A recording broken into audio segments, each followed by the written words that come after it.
Hi, my name is Timothy Citro. I'm a Battalion Chief Paramedic with Humboldt Bay Fire. And I'd like to talk to you a little bit about our paramedic program here at Humboldt Bay Fire. Our paramedic program was started in 2011. We started out with only 3 paramedics and worked our way up to about 12 paramedics today.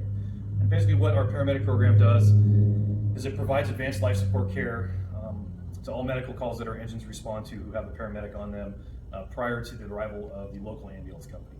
A lot of people ask me, A, why does the fire department go to medical calls? And B, why do we even need paramedics?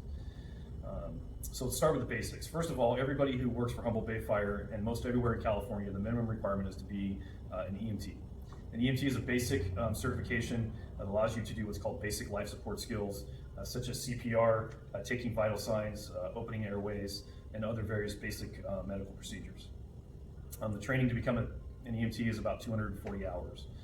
That's required of all our firefighters here at Humboldt Bay Fire. To become a paramedic, it's approximately 1,500 hours of training. It usually takes anywhere from a year to a year and a half to complete, including clinical rotations in the hospital and internship time on the ambulance company. So basically what our paramedics do is we are what's called advanced life support. We're able to provide advanced airways such as intubation.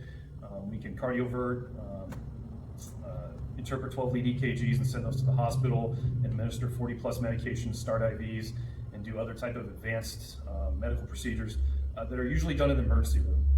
When we're out in the field, we're working under the on-duty emergency room physician and have standing orders and can do these procedures and give these medications prior to the ambulance arrival. The ambulance company also has paramedics. Their main responsibility is transportation. We do have 5 fire stations here at Humboldt Bay Fire, and on any given day, an average of 2 or 3 of our engine companies will have a paramedic on them. Now, the local ambulance company here has anywhere from 2 to 3 ambulances in the Eureka area, but not only are they responsible for running 911 calls, they're also responsible for all the interfacility transfers between hospital to hospital, care home to hospital, and other non-emergency calls that require the transportation of people who need an ambulance.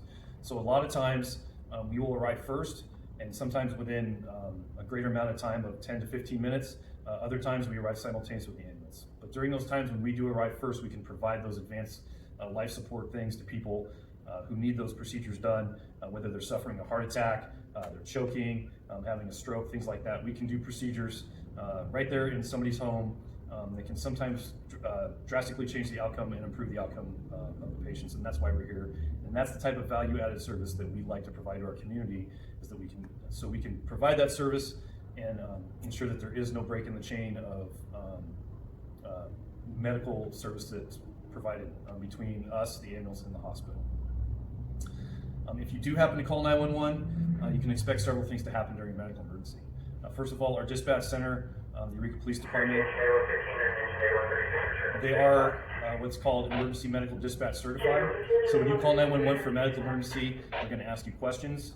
They're also going to possibly give you instructions on how to help the patient prior to the fire department's arrival. Don't think that doesn't mean that we're not on our way. We are on our way. They're simultaneously giving you instructions while we're also being dispatched to whatever medical call you're calling 911 for. That's important because the rapid activation of 911 and sometimes providing medical assistance through the dispatcher to whoever's calling 911, whether it's basic CPR instructions, if somebody has a blocked airway, or it's just a matter of simply doing some very basic things that can make a difference before we get there. And once we do get there, we're going to basically ask you what happened and what have you done so far, and then we'll go ahead and take over and do what we need to do. So that's all I have for you right now. Thank you for your time.